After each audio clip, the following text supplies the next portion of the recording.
Good afternoon, everyone. My name is Ania Skrzypek. I'm Director for Research and Training at the Foundation for European Progressive Studies. And it is my absolute honor and delight to moderate today the discussion about the latest research of the state of center-left politics in Europe and the EU and the US. I think it's going to be a really fascinating debate because for once, it is not a debate that happens in the linear thread of the debates about the future of progressivism. Of course, the recent development, and especially that has been a worldwide phenomenon, have changed all the ways we have been thinking about the world, Europe, and politics in total. I do think that there are therefore many new challenges emerging.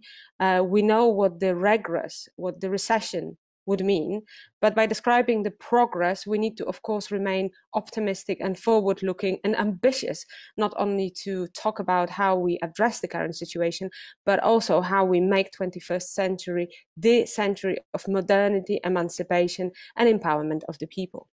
Following the discussions on the pandemics, most evidently, it's very still fresh to draw any bigger conclusions. Nevertheless, we see that there are quite a few questions remaining and emerging from what has been put on the table, both in written and in the articulated format. First and foremost, we see that because during pandemic, people effectively needed to withdraw themselves to the household, needed to rely on the communities, and also needed to be remaining within the borders of the national states. Once again, the discussion about the role of state, and per extension, in European context, the role of the EU is definitely emerging. For the progressives, the discussion about the role of state is particularly important because, of course, many of the policies, the idea of the social deal, are underpinned by the understanding on what kind of state we would like to see, with what role and what responsibilities towards the citizens. That leads to the second point, which is the question of what kind of an agenda there is to emerge. Evidently, at the moment, the discussion is dominated by the socio-economic dimension of possible recession and how to help oneself out of that. But we shouldn't lead it without ignoring the great transformations that are happening in the context of those debates have been addressed before the pandemic stroke. Digitalization, Green Deal are part of that. But here comes also very strongly the issue of the public services. Of course, health, education have been underlined as those questions that through the pandemic we have seen that we need to invest more attention, more of the discussion. And here the question for the progressivisms emerge: can we be the ones to frame the discussion about the future of public services? And last but not least, whilst people are emerging from the confinements, and we see so many different states, of course, with the respective differentiating circumstances re-emerging out of their households, they are also re-emerging with a sense of a hope. This is a totally different public debate than the one we had before, than the one we had when we were talking about disenchantment of people, when we were talking about protests, when we were talking about anger. And here, what it would seem that the voters are looking for is the clear, optimistic, but also reassuring kind of leadership. It has been pointed out that many leaders passed the historical test. Here, especially the women leadership has been put into question, but evidently for a discussion about the future of progressivism, taking into account the political and socio-economic context, the question of leadership, ability to put forward bold, groundbreaking ideas, whilst at the same being able to reassure people about the opportunities and respect in the future, are coming to the forefront. I have been already underlining a few of the aspects that we want to address in this afternoon. And I think that what makes the discussion really exciting is that the discussion is going to be very diverse. So all of you listening to us can really hope that we are going to possibly disagree, which essentially makes the panel worthwhile listening to. And I do hope that throughout our discussion, we will at least leave you with one inspiring idea to continue the great conference that this workshop is a part of. And starting from the first speaker, and I'm accompanied by two of them, I'd like to ask now John Halpin, who is a senior fellow at the Center for American Progress, who has been a veteran of also European politics, I might say, before I introduce his American aspect, because he's not only an expert when it comes to campaigning of the parties such as Labour Party or Austrian Social Democratic parties, but he also has been within the FAPs very, very key actor about the debate about the future of social democracy as such. Evidently, today, we are all really, really excited to hear from you. Is there a hope that there will be groundbreaking change when it comes to the US? I mean, state, geopolitics, public services, leadership, this is all important. But when it comes to the US, it seems that first and foremost, the other question comes forefront. John, really lovely to have you with us, and the floor is yours. Thanks, Anya. And good afternoon, everybody. Good morning from the States. I wish I had good, optimistic news for you about the state of politics in the United States. I think it's probably not lost on people that the United States is a bit of a mess right now. We have failed leadership at the top, emerging leadership across the country, but the government is run by a president, a political party that has utterly failed to deal with the current pandemic, as well as the protests around racial justice in the country. We don't have good leadership in the United States now, and we're about to have probably one of the most important elections, the past 20 years, if not longer. There's some good news on that front. I'm going to go through the state of politics in the United States and try and talk about some uncertainties. I think it's safe to say up front that we have a pretty good big picture of what's going on here, but as you can tell, just following the news, the United States is constantly in flux politically. I don't think anybody can say with certainty what's going to happen in November,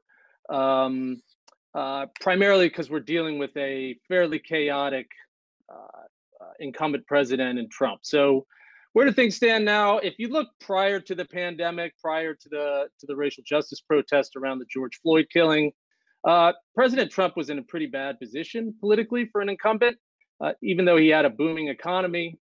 Most voters were soured on Trump. He hasn't done a whole lot to convince people beyond his base that he has the right vision for the country. If you remember in 2016, he lost the national popular vote by 2 percentage points and won a narrow electoral college victory based on about less than 80,000 votes in 3 states in Michigan, Pennsylvania, and Wisconsin. So going into the election, we've done some deep demographic analysis. Things don't look well for Trump. Just looking at the baseline, the country continues to diversify, changes based on state, but overall, the president's base of support among white non-college voters will continue to decline as a share of the eligible electorate.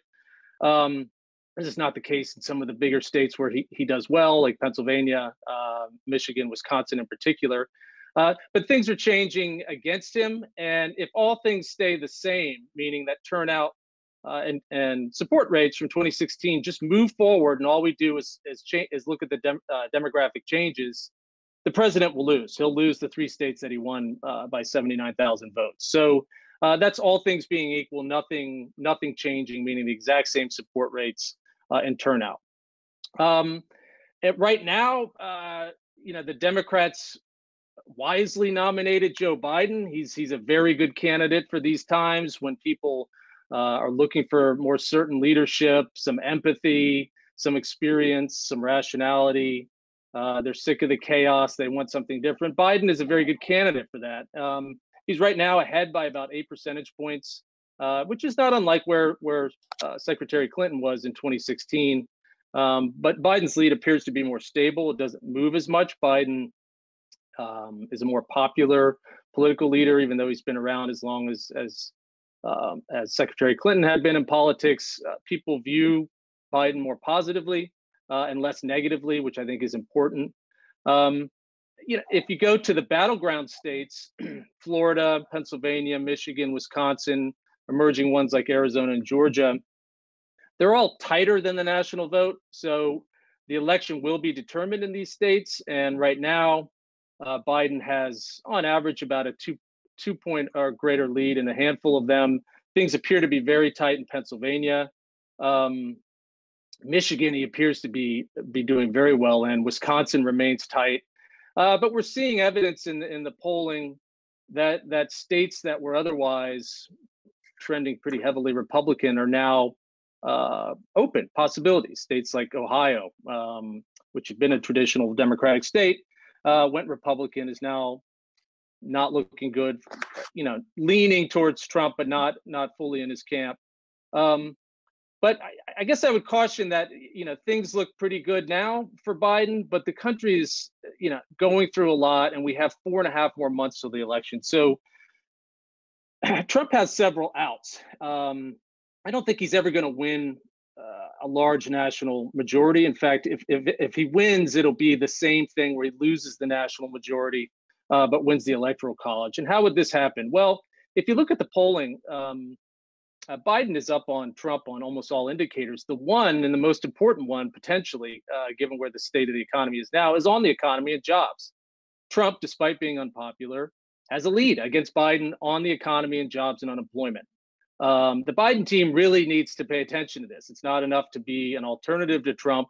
People need to know clearly what the Biden administration would do to deal with recovery efforts, to deal with unemployment, a variety of things of that nature. The second place Trump has an out is, of course, with his white non-college base of support. It's not enough right now to win, but it is conceivable, and we've estimated this through modeling, that if Trump were to increase his national margin among white non-college voters by 10 margin points in either direction, he would win, and he would win the Electoral College and the national popular vote.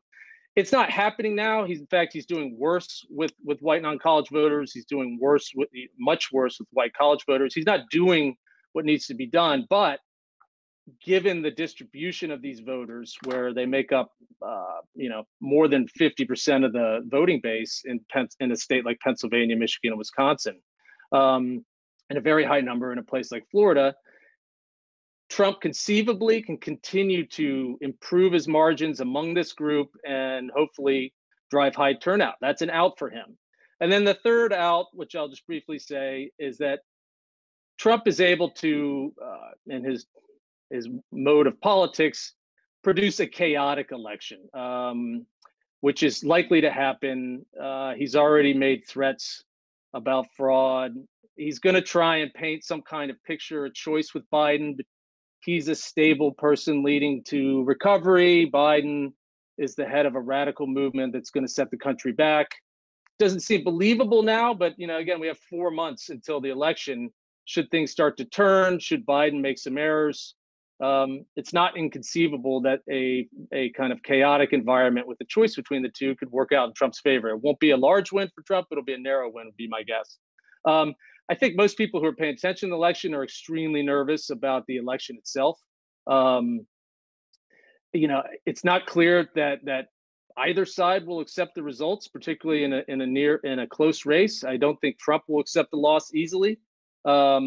It's given the state of voting and the likelihood that a lot of this will be done by mail. The counting will likely go past election day, and the idea that people are going to patiently wait to find the results seems hard to believe. So I think we are looking at a potential chaotic election environment as we approach and through election day, which is something most of the sort of technical and legal people, political people inside of the party are trying to deal with, various scenarios of what to do should the election turn chaotic and there's challenges on votings and vote counts, and you don't want it to go to courts. I mean, ideally for the Democrats, Biden wins decisively. I think that's what the country needs more than anything, is not a close, chaotic election, but a clear rejection of the Trump presidency across multiple states. That would be the best outcome for us. What is Biden's campaign? I mean, prior to the pandemic, Biden had sort of vanquished some of the emerging radicalism in the Democratic Party. He was the kind of centrist progressive guy. He was the one that was going to expand healthcare, not do single payer. He was going to do immigration reform, but not open the borders. I think this is why Biden does well. And we did an analysis of Trump voters who would potentially switch to Biden, and we estimate it's about 9% of Trump voters, which is about the same percentage of Obama voters who went to Trump. These voters are very progressive on economic grounds. They support paid leave, expanded healthcare, increased minimum wage, increased taxes on the wealthy, but they are moderate to conservative on social issues. And they tend to be older. disproportionately older voters, and more male. So those are the people who are currently breaking from Trump. Biden is a good landing spot for them. And my guess is through the election, he'll continue to maintain some kind of presence as a pragmatic, progressive leader who's going to lead the country through very difficult public health, social justice, economic issues, and do so in a way that can build a broad coalition. He's not going to try and win from the left, nor should he. He's going to win with a broad, multiracial, multi-class coalition. Thank you very much, John. I think that, we all keep on saying that running different conferences, but I hope that everybody listening to us will agree that not only you have been able to take us through geographical zones of the US for an interesting political journey, but also a bit in time to see what's going to come about when the electoral day is upon us. I think a lot of interesting material already, including the fact how you define leadership, how do you make electoral victory clear, not only by few points, but actually while understanding where are the shifts of political attitudes. And last but not least, how do you make progressivism progressive, which I think is a challenge for this debate. You have, of course, been very much of a renowned author when it comes to analyzing campaigns, so thank you for sharing your insights. And therefore, it is such a delight to invite the second of our speakers, whose name is Sybren Kooistra. He is a co-founder of Starling campaigns, but I will observe European politics closer, will know that he's one of the main architects of the victory of the European Party in the last European elections. Of course, building on an impressive momentum when especially young generation. John spoke about the demographics in the US, but we know demographics in Europe is equally important in terms of shifts. So building on this impressive momentum when people want to change, want to live in safe and healthy environment. So you were the one to coin it down, and herewith, of course, I want to come back to you and ask how, from the position of the Greens, people who have just been having this important political momentum, the uprising wave.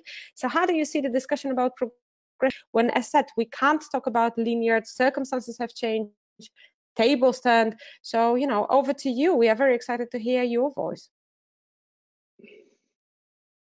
Thank you for that introduction. In October of 2018, the IPCC came out with a special report saying that, yes, it was possible to stay under 1.5 degrees global warming, but that no, there is no more time to waste. And it made exclamated headlines across the world.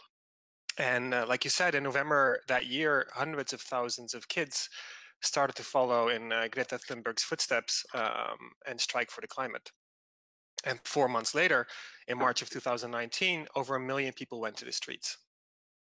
2 months later, May of 2019, the Green parties of Europe performed way over expectations and became the 4th biggest party in Parliament, ahead of the hyped far right.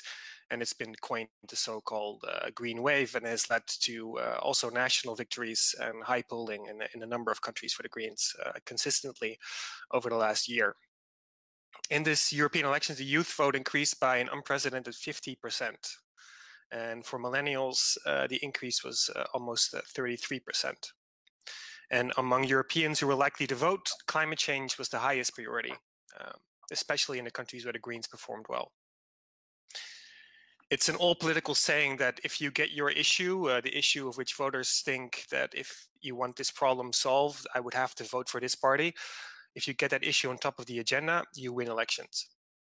And this has been the case with the rise of the far right across Europe, with voters increasingly concerned about migration, terrorism, the nativist notions of culture and traditional norms, ever since around 2000. And this has been the case with the rise of the Greens, with voters increasingly worried about the state of the planet, and especially younger generations. And today, like has been pointed out, the headlines are filled with rising unemployment, failed support for vital professions, big business bailouts, government support, and economic decline. And I think it's leading to something of a renewed desire for the state, instead of some voodoo invisible hand, to take care of us, a realization that what is vital in society has not always been given the most value, a higher appreciation of state, and decreased trust in market, and an end to the extreme fear of governmental debt. And the question is, will this lead to a political agenda that the left will benefit from? And I think that it's possible, but that we won't benefit if we fail to connect all the progressive fights for a better world. And to that end, it's interesting to hear about Biden's campaign. Because many say that the green wave in Europe actually started before the European elections started in Bayern in October of 2018, an election where the far right was expected to do very well, but where it was the German Greens who performed exceptionally well. And the slogan for those German Greens was Mut geben statt Angst machen, to give courage instead of create fear. And this is an example where the Greens did not win because of concerns for the climate, but also very much because of concerns about traditionalist, conservative, authoritarian, and nationalist tendencies. So they were looking for a green alternative and liberal alternative. And everyone was clapping for healthcare workers 2 months ago, and everyone was talking about the economy just 2 weeks ago, and everyone's talking about Black Lives Matter today. And we have to unite these different fights for a better world, these different topics that all deserve a place on the agenda if you want progressives to steer the political agenda during elections. Everyone's talking, COVID is an issue for the next elections. It's not the only issue that people are going to be concerned about. So we have to unite these different issues, and we have to unite these different strands of progressivism in order to push the agenda forward. And the progressive narrative that I would search for, and I advise Green parties and some social democratic parties to do, is find one that is progressive and green, which means talking about a Green New Deal. It's both anti-racist and anti-sexist. It dares to set the agenda with radical aspirations for a less neoliberal and a more equal world. And it does away with the neoliberal cliches about state debt, economic regulation, small government, and voodoo economics. And most importantly, it uses that to stop showcasing political choices about the economy as a zero-sum game where one side will win and another will lose, in which one group is played out against the other, in which one progressive issue on the political agenda is prioritized above another. The initial response that I think we've all seen to the COVID crisis has been solidarity. And I think progressives will win by having solidarity on the agenda and being in solidarity with all the different issues that progressives are concerned about. Thank you. Thank you very much indeed. I think, quite clear proposals as when it comes to the winning strategy coming from someone who has an experience in winning elections. So I think very inspiring for everybody listening. With a notion, and I'm going to turn to John before I make a sort of, however, commercial break, to say that we are interested in hearing your questions from the audience. This is a very peculiar thing because we are seeing only each other, so we can't see reactions. We can't see if there is a revolutionary protest against anything that we might be saying, or to the contrary, a wave of support, which we will probably hope for. But nevertheless, there is an option of asking questions. Use the platform, use the connection that you have. I will be receiving questions, and I promise that within the remaining 36 minutes, we will try to answer any of them. But in the meantime, John, I mean, I do remember your previous work about the Streetlight Coalition when you were discussing the issue how we connect the different progressives' agenda. But then the campaign is also always about the issues. So Sybren says, right, we need to connect different dots. It's a global conversation about the progressivism. We of course know that tragically at the moment, as Sybren also said, the solidarity has the face of the protest in terms of the Black Lives Matter all across the world. That's the prior, so to say, issue that hits our heart and mind for the moment. But how, you mentioned a couple of ideas on which Joe Biden could actually win. What would be, you think, the silver bullet in terms of really, winning those elections and aiming at this clear rejection of Trump that, amongst us is obvious, but among the electorate, as you have seen, is more hard to give? What is the benchmark? Well, given the fact that, the United States has a two-party system, and by definition, Biden's going to have to amass a broad coalition. I mean, I agree that there's an emerging potential majority around progressive issues defined as a Green New Deal, expanded healthcare, racial justice, a variety of things that animate a lot of younger voters, more liberal, progressive types in the U.S. But the system in the United States does not reward ideological fervor in the same way. I mean, it's very hard. If you look at the primaries, we spent a year in the Democratic primaries debating all of these exact ideological issues. Senator Sanders was the primary voice for a more unified democratic socialist, progressive green agenda on a multiple range of issues. Senator Warren was also there. But when it came down to it, there was a disconnection between the voting base and what some of the political leaders in the Democratic primaries were arguing for. And Biden was the beneficiary of a much larger pool of voters who, primarily African-American, the base of the party, tend to be a little more pragmatic, moderate to conservative on issues, even if there's generational differences in what needs to be done. And it's not to say that the Sanders-Warren, AOC approach won't eventually have wider support, but even within the Democratic Party, Sanders didn't get over 30% really, and Warren didn't get above third place in any of the primaries where she was out. So I think there is a bit of a disconnection in the U.S. between what some of the more fervent left ideologues want versus the voters themselves. And you see this on issues like immigration, where there was a call for decriminalization of the border crossings. Biden said, I'm not going to do that. You see it now on the protests where Biden has embraced police accountability and reforms, but very clearly said, I don't support the demand for defunding the police or abolishing the police. So Biden, again, Biden is Biden. He's not going to all of a sudden become the beacon of left radicalism in the country. He's a mainstream Obama Democrat, and so he's gonna behave much like Obama, which is to understand the limitations in the system and come up with pragmatic, progressive ideas to work within that system to try and change it. And I think that's where things stand now. I don't know how many cycles it will take before or if there will be a transformation of the Democratic Party coalition.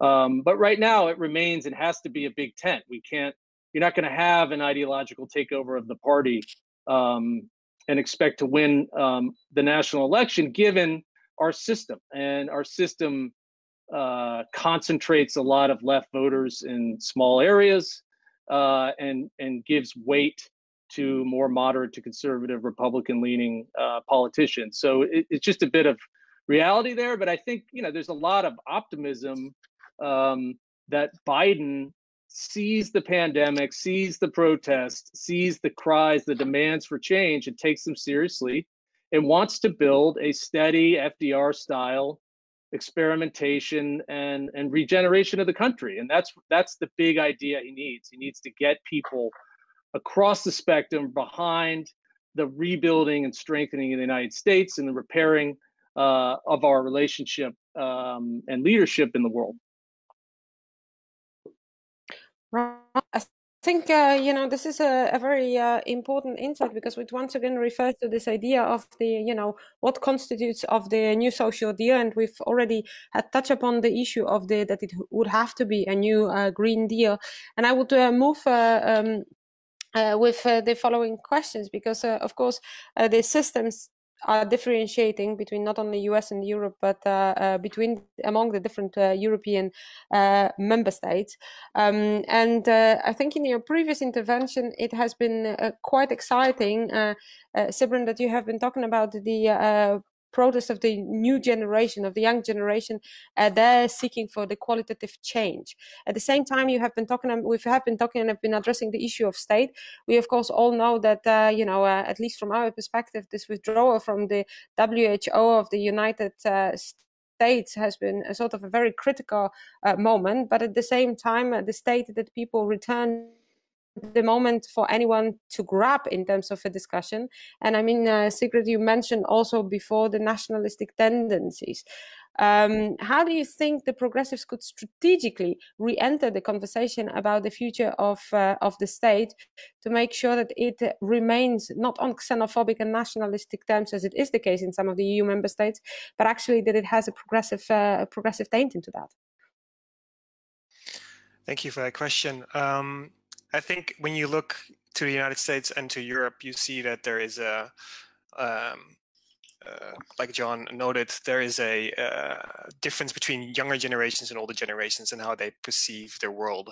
And younger generations want more radical change, and they are less concerned about what it would mean to shake up the status quo. And older generations are more concerned, and rightly so. And it's the challenge for the progressives to find a broad coalition that connects both the energy of the youth and a majority of the youth and enough of older generations. And I think this corona crisis is giving an interesting perspective on that, because the changing notions of government, meaning that people have a renewed appreciation for a bigger state after decades of notions that the state should be smaller. Renewed appreciation that, or a renewed idea that debt is not a problem as long as it is an investment from the government into the future. And I think this together explains why topics like a Green New Deal have strong potential in upcoming elections, because it connects a solution to a problem that younger people are very much concerned about, and at the same time it is an investment agenda that everyone will benefit from. It's no longer a some people will win and other people will lose, zero-sum game idea of politics, when you take the state as a joker. Basically, the state can invest, and the money does not have to come from any specific group of people. It can come from investing into the future. So I think the Green New Deal, which has more momentum in the United States, to be honest, than it has in nation states in Europe, it has a big place on the European Union agenda at the moment. I think there's very strong potential and a very strong desire, and I think it can actually bring in an older generation into a need that younger generations feel at the moment. Sybren, please stay in, because I think that the question that I just received from the audience, and I'm really excited, you know, the first question from the audience, so it's an icebreaker, so to say, is precisely about the younger generation. So I'll firstly come to you, but I would imagine that John, as an answer, would also have some thoughts about that. And the question is, how can actually young people make a difference when it comes to politics, especially that so many political parties are so solidified, and it's so hard to break through with the you know, personal commitment, new ideas through typical partisan line, and it's underlined in the question from local up to supranational level, which I imagine that inside of Europe is a question of the Euro parties. So if you could take it as the first one, and if John could perhaps also talk a bit about the millennials in the context of the US, we could kick off start and deliver on the promise, at least that I made in the spirit of democracy, that we will answer any questions that will come to us. So Sybren, what do we do about attracting and keeping young people on board? Well, to be honest, I think the younger generations are more involved than they've been for many years. Just look at all the different versions of activism we've seen of late. And people should not forget that when it comes to the Green elections in the European Parliament, the Green success, but also, for example, Obama's success in 2008, younger generations had a very big role they played, both as volunteers and as voters. I think, though, that there is a general challenge and also opportunity for younger people to just get politically involved. Most of the political party institutions are older generation controlled in a way, and these people are very much open for younger people, but generally not finding them. And I think if you are young and you have political aspirations, jump in. It's easier to change a political party from within than most people think, and it's easier to get up into a position of power within a political party than most people think, especially in European member-based systems where you can get 20 or 25 people elected for a political party in parliament. So get active, and I think there's a lot of opportunity there. Well, I think we might get a follow-up question from the people who consider themselves active but unable to break through the glass ceilings. I think that that's also partially in the background of that question. But John, how do you do it in the US? I mean, Obama campaign was mentioned as this very useful, but you've also talked about, Bernie Sanders, who had a lot of youth supporters. So, how do you keep young people, and how do you give them a feeling of being empowered actually inside of the Democratic Party? Yeah, I mean, it's an excellent question. I agree with Sybren on the need. It's not just an ideological need, it's more to recruit young people to be very active in politics. That was the Obama model. So they had, Obama had sort of a vague message of hope and change, and he was this optimistic, patriotic guy. People really wanted to vote for him. There wasn't it was a center-left agenda. It wasn't some radical agenda, but Obama, the Obama team put pools of young people into volunteer roles to basically talk to their family members, talk to their neighborhoods, be very active, and be a member of the party that way. I think Biden needs to do that. He's not as, it's very hard right now because, nobody can really go out and campaign door to door, anything like that. We're under lockdown still in many places in the US. But that's what he needs to do at the national level, is to not only address the issues young people have, but to ask them to participate and be members and take ownership of the party. And I think the best way to do this, to get people involved long term, is through local activism. I think Sybren was mentioning that. I mean, the follow up on the police accountability protest is huge. So I live in the city of Baltimore. We had a huge set of issues around this with the death of Freddie Gray in 2015. City had pretty serious unrest for multiple days, and then the city went into unfortunate long-term decline, depopulation, a rise in crime, lack of money for schools, a variety of things, and God bless all the local activists in Baltimore. They're spending their time fixing this because everybody else who was protesting at the national level moved on. And so I guess my recommendation would be, through the protests right now on racial justice issues and police accountability, is for young people to take the lead in following through on that. You can say the same thing on the Green New Deal issues, right? So there's a big picture Green New Deal. In the United States, it wasn't just environmental, it was tied to single-payer healthcare and a federal jobs guarantee. We can debate whether that was strategically smart or not, but there's lots of local transformations that would advance clean energy options, fix environmental injustices at the local level. And this is where young people really take ownership, because the party structure, it's expensive to get into politics. Unfortunately, it's getting easier now that people can raise their own money. That was the beauty of the Sanders run. I mean, he basically broke all of the old fundraising models in U.S. politics, which is heavily money driven. But in the interim, energy alone can sort of transform local politics, and I think that would be my suggestion. I think we also have to help younger activists understand, their frustrations with large scale change. Large scale change doesn't happen rapidly in the United States, and it's frustrating as heck to most people. But over time it can work. And so trying to help, through experience on multiple campaigns, helping people see, look, it's not going to change next week.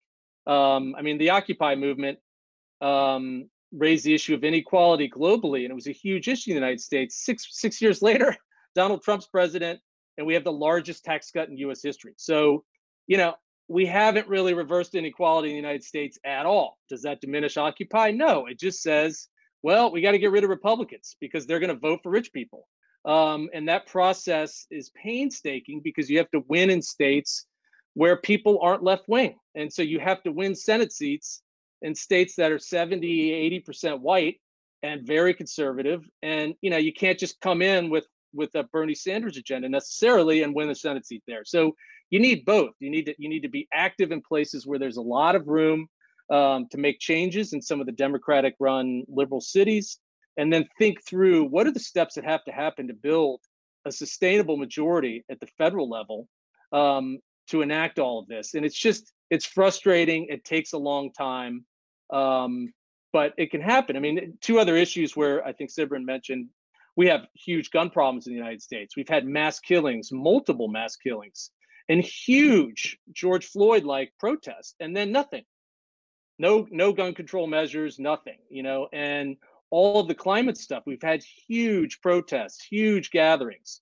And again, not a lot of movement outside of what Obama tried to do because the Senate is controlled by Mitch McConnell and Republicans, and Donald Trump is the president. So, we have to deal with the political system as it exists and as frustrating as it is, and think through how to build a majority to back cleaner energy policy, sensible gun control, sensible expansion of healthcare. I think that we are either very clear or intimidating, because I don't see many new questions coming through the chat, or maybe we just, we have been so clear that there might not be follow-up, which would be terrible for the discussion about, state of progressivism in itself. But I think, one point that you've mentioned just now, John, relating the issue of how inequalities stepped into the spotlight of the debate with the Occupy movement. I think in Europe it had the connotation with, of course, the momentum of Indignados and 2008 crash and the follow-up of that. We also know that this has been part of the longer term of the wave of different issues coming in front of the agenda and creating momentums, because 1990s, of course, it's a question of globalization and the issue of social justice that comes in front. Then we have indeed the issue of inequalities, and then we talk inequalities mostly.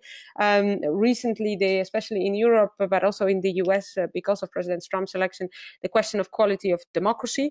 And then now I think Sybren started this conversation saying now the topic of today is solidarity. So this is what creates the momentum. Here in Europe, we're talking solidarity, solidaristic solution, break down decisions when it comes to the council. But I would like to link it with yet another cause, because both of you have been talking about progressivism being a response to certain aspirations and the need for social justice, egalitarian treatment. And of course, during those crises, the women's issues came very strongly into the forefront, the issue of gender equality. Firstly, because, Sybren, you've mentioned that, we've been standing day after day after day on our balconies respectively and clapping for the medical work professions that to a certain extent are very dominated by women. We have been seeing European Parliament opening its doors to the victims of domestic violence, while for years it has been said that we cannot afford any substantial help because of the financial crisis being in place. And then we've seen a lot of female leaders actually applauded for the way they dealt with crisis. Jacinda Ardern, Mette Frederiksen, just to name the few. Of course, I'm biased here and naming progressive leaders. I admit that.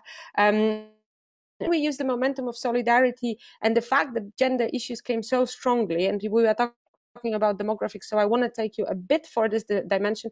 Can we advance on the women's issues in the days to come? Any takers? John or Sybren? Sybren, go ahead. Yeah. That's my take, right? I think we have to connect all these different progressive and important fights, including the fight for women's rights, which is incredibly important. And I think also a bit in response to John, because I think we John and I don't have that different a view. I do believe that we need to find a coalition that is you will not win a majority of voters if you are too ideological. But you do set the agenda, you do energize different groups of people if you are ideological on specific issues. And the challenge is to find the perfect combination of both. So to keep setting the agenda on issues of social justice, on women's rights, on queer rights, on equality, on climate change, solidarity, the public sector that's being underpaid and is a huge electoral group in most European countries, etc. And I think we need to find ways with elections coming to keep these issues on the agenda instead of the expected more right-wing topics of we have to keep the economy going and we have to keep the governmental debt in check. Much of this is a fight on the agenda, and I think having groups of people keeping the progressive issues high on the agenda can only help finding a broader coalition of leftist voters.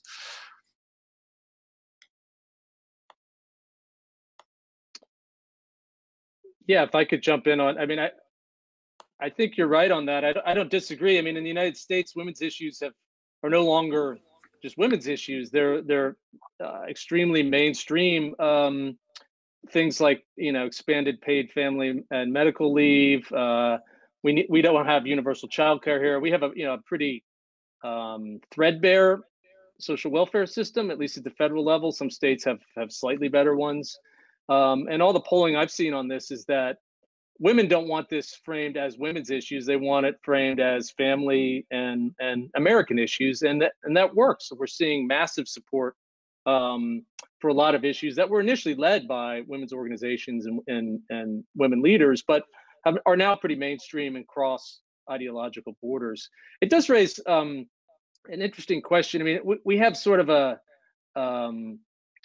fight about whether our move for progressivism is taking down privilege or expanding rights and opportunities.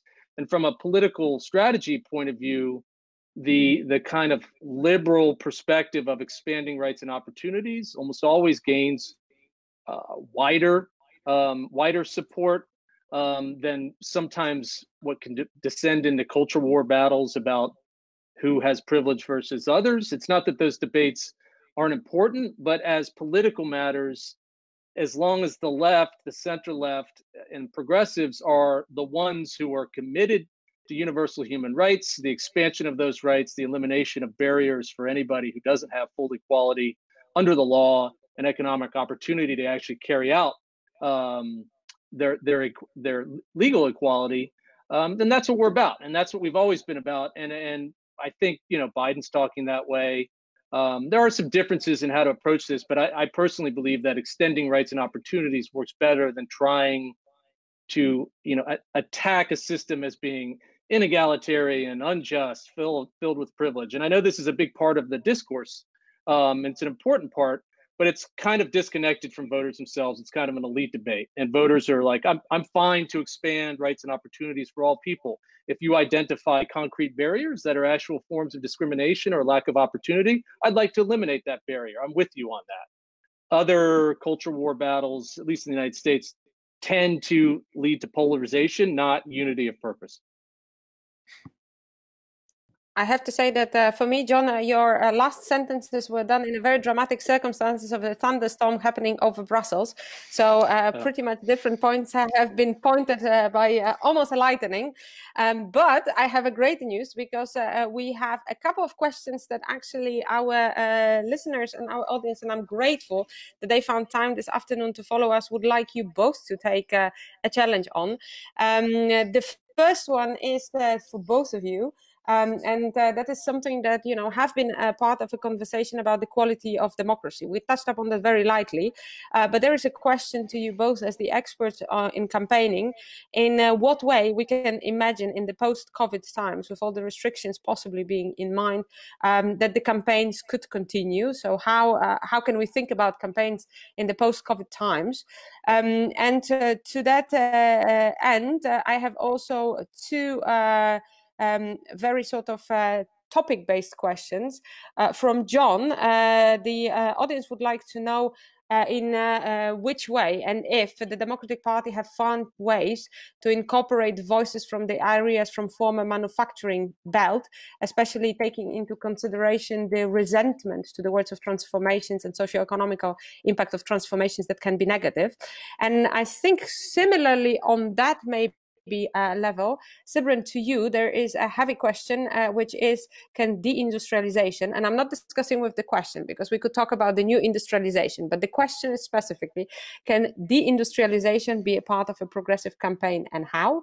And last but not least, I think, John, you are getting a sort of a cherry question about maybe speculative for us, but sort of a pick into the question of the vice presidency and the impact of the choice of Joe Biden when it comes to vice presidents. So in a nutshell, can we run the campaigns in the post-COVID times? What does it mean for the industrial and post-industrial narrative and demographics? And last but not least, strategic choices for the leadership. I don't know which one want to go first. Maybe, Sybren, I'll give John a moment to think about his answer. So I'm going to start with you right away. Yes, so I'm actually currently finishing up a research where I've been looking at the digital campaigns across Europe, and not just the Greens, but from the extreme right to the left, and also the frames that are being used. And it's a very simple realization, but for any campaigner out there, don't underestimate it, and you're quick to underestimate it. Campaigns are digital, they are extremely digital, and there is a strong added value for doing door knocking, which is in many countries in Europe underestimated. It can have a 5% point push increase in your party vote, but digital campaigning is incredibly important, and it's not made harder because of the COVID crisis. No, actually, there's more time being spent on Facebook, Instagram, Twitter. So that's where you need to be, and that's where you need to perfect your campaigns. And one thing that I've seen from the research I've done is that the far right and center right are spending way more money on digital campaigning already now than progressive parties are at the moment. And the question of deindustrialization, I'm not going to let you run off. I mean, I will be considered a very bad moderator if I do.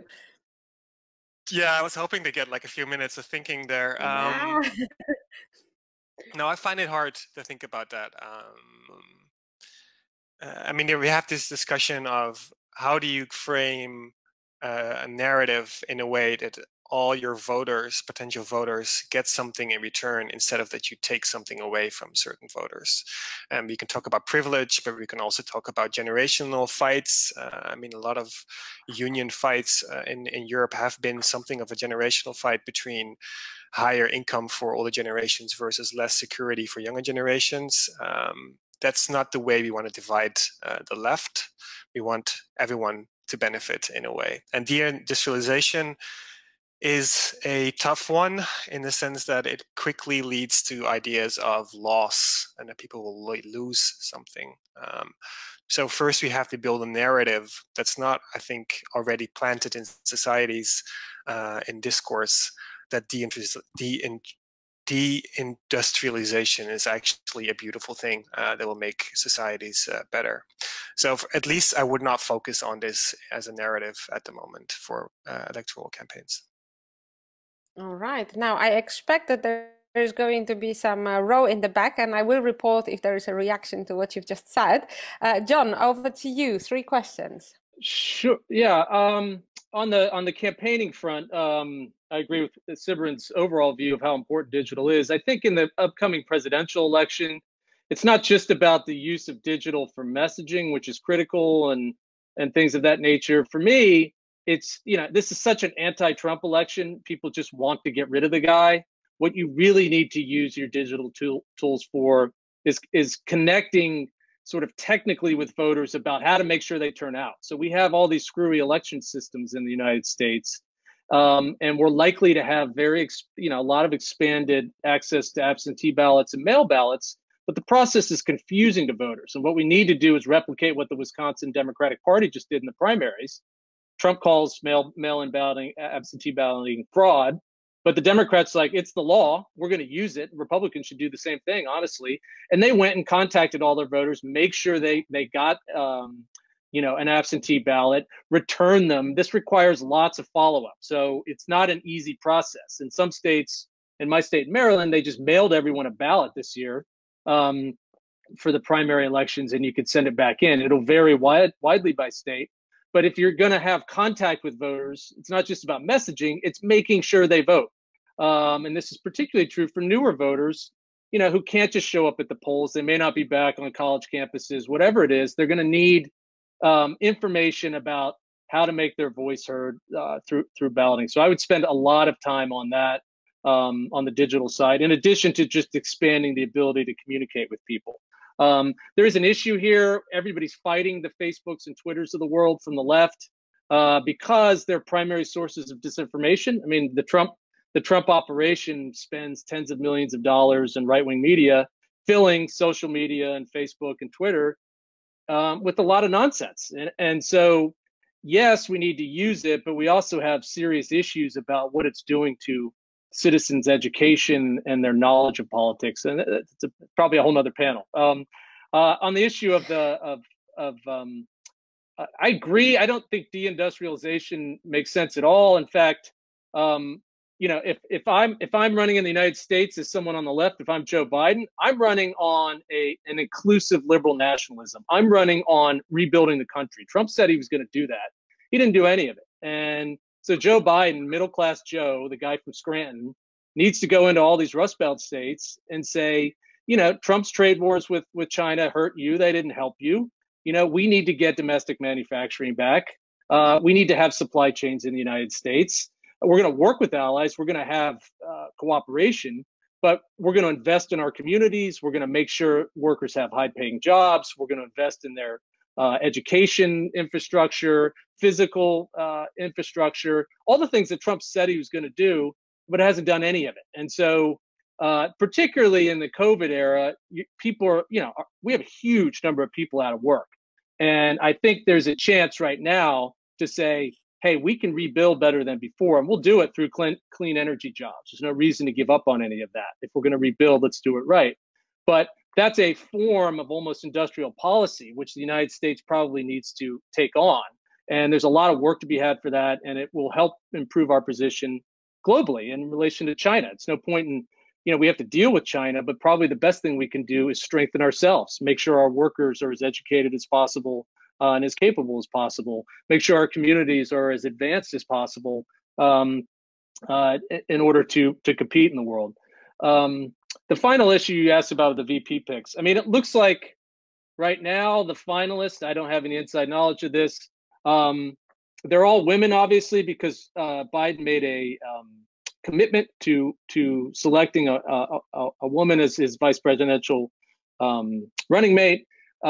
People overestimate how much these things matter. I mean, the VP, the VP can be a disaster, like in the case of Sarah Palin. But mostly they're overlooked, and nobody particularly cares. I think in this instance, Biden needs a good partner, somebody that he believes in and is simpatico with his point of view. It's not lost on everybody that Biden, may or may not be running for a second term, and that whoever is the vice president is likely to be a front runner in future Democratic nominations. So there's a big impetus to lead the generational change by selecting a woman of color, a younger person. So a number of the people who are suggested fit this mold. Senator Harris from California, his former competitor in the campaign, is a leading mentioned person. The mayor of Atlanta, Keisha Lance Bottoms, Val Demings from Florida. These are all African American women. Elizabeth Warren is still talked about, although I don't know how likely that is. Warren's probably potentially a little more divisive in some ways, just because of what she ran on in the campaigns. I don't think it's, it's more about her position on healthcare and other things like that. But Warren has great ideas, and she's a fantastic leader. She could be a possibility.